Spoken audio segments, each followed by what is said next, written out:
everyone, and welcome back to Imagine Studio Cafe, home of Imagine After Hours. And today we're hanging out in the kitchen with Renee from Super Meals. Renee is here to share with us a recipe for pasta sauce with red, white, and green colors. Afterwards, we're going to share the meal together. And so to kick off this day, we're first going to hear a music performance from the Friends of Music Society.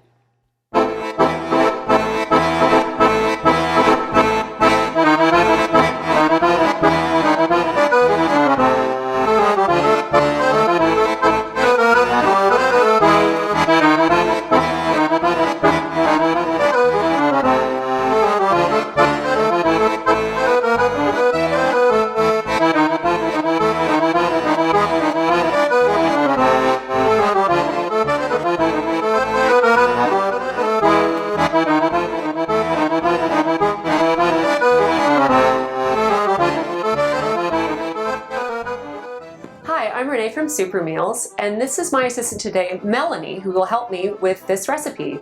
Super Meals is a program for Island Health, mental health, and addiction clients, and they have an opportunity to work in our kitchen, working with a team, and all the food that we prepare is then frozen into meals or soups or muffins and then sold to the same community. We're very excited to be here at Imagine Cafe After Hours to show you this recipe.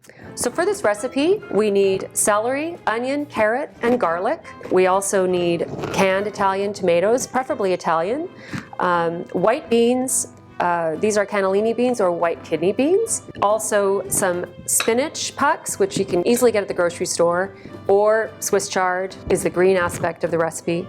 We also have chili flakes, salt and pepper, a little olive oil, some butter for the finishing of the sauce, and the highlight of the recipe is the pasta. And this, you can use fresh pasta or dried pasta from the grocery store. So the first thing we'll do is prep our vegetables for our sofrito. And the sofrito is the mixture of onion, celery, and carrot chopped really finely that you saute in olive oil for about 10 minutes so it gets nice and soft and it lends a really good foundation for your sauce. I will first cut my onion, and this is a handy trick for cutting an onion quickly.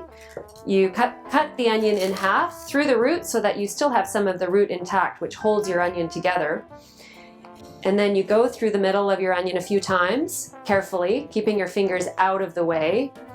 And then you go down the lines of your onion, nice and close together, so you can get a nice fine chop. And then keeping your fingers out of the way, you just go right down your onion and you get nice, fine onion. So we have our onion here all ready to go, and then we'll move on to our garlic, which we'll also put with our onion, and carrots and celery. And I'll just smash that with the base of my knife just to get the peel off really fast. Works really well because garlic can be a little bit sticky. And then I will just chop this a little bit, not too much, because if you chop it too fine, sometimes garlic can have a bitter flavor after you've cooked it. And then the celery, make nice little strips, and then go along all your little strips like that, and you have a nice fine dice, which is perfect for your sofrito. And then I'll move on to the carrot. Chop it in half so you have a nice stable surface to make your planks, and then make them into little sticks. And then you've got lots of little sticks that you can then chop into nice fine dice. And then you have everything you need for your sofrito. So to get our sauce started, we need to cook our sofrito. And to do that, we'll heat up a little olive oil in a pan, about a tablespoon or two. And once your oil is hot, you'll want to add your vegetables all at once, and then give them a nice stir while they start to cook. Another thing to do at this stage is to season with a little salt and pepper. This helps build your base of flavor. And then I like to put a little chili pepper in as well. The chili pepper gives it a little more depth of flavor, but also adds color. And then we just let that cook for about 10 minutes. So while your sofrito is cooking, and it should cook for a little while so that the flavors start to blend together and the sugars come out a little more, and it really just gets very aromatic. So while that's happening, you can prep your green part of the recipe, which can either be something like Swiss chard, which I've got here, or something where you don't have to prep at all, are these spinach cubes, which you can find in the freezer of your grocery store.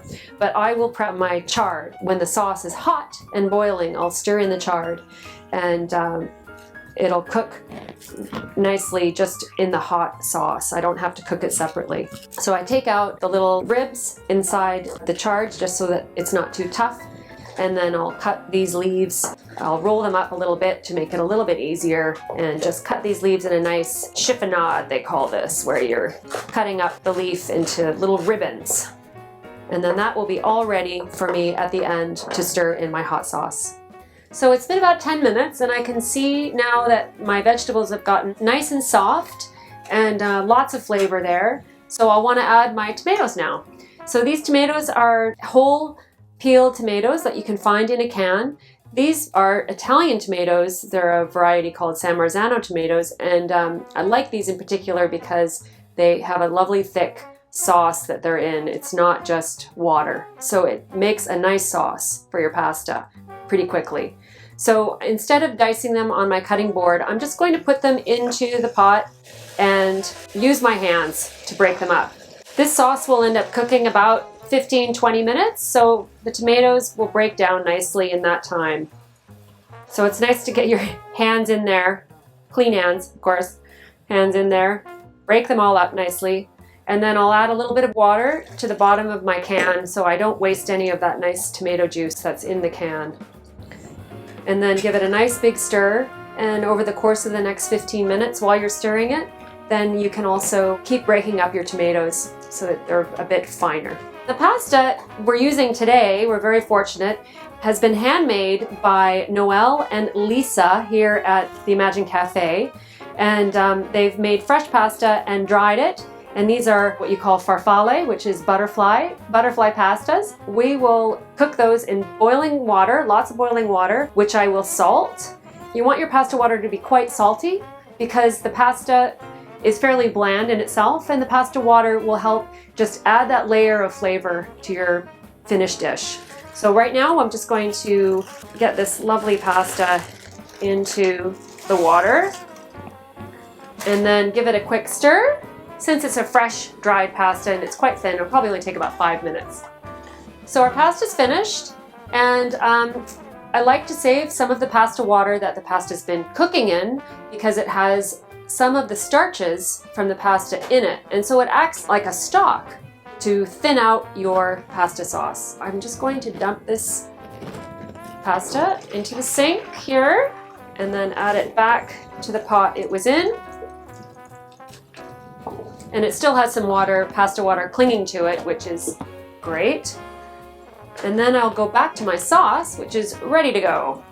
And the sauce just needs the chard that we cut up earlier and our white beans. And these are white kidney beans or cannellini beans. They've got a nice texture to them, and they're nice and meaty. I'm just going to add, this is an optional thing, but I'm going to add a little bit of butter to my sauce. It just richens it up a little bit. You could also add olive oil, but just stir that through just to melt it into your sauce. So back to my pasta in the pot here. I'm just going to give it a bit of a stir and see where we are. There's a little bit of water in there, but I'll add a little bit more, and I'll just add a bit of sauce to it. Stir it up, and then we're ready to dish up. So we have our pasta all mixed up with our sauce, and it looks fantastic. And so we'll just put it onto the middle of our plate, dish it up nicely, and add more sauce on top. And don't forget to clean up your edges when you're dishing things up, because we want things to look perfect. A little bit of olive oil on top is always a good addition to a pasta sauce. And then fresh Parmesan. And there you go. Red, white, and green pasta.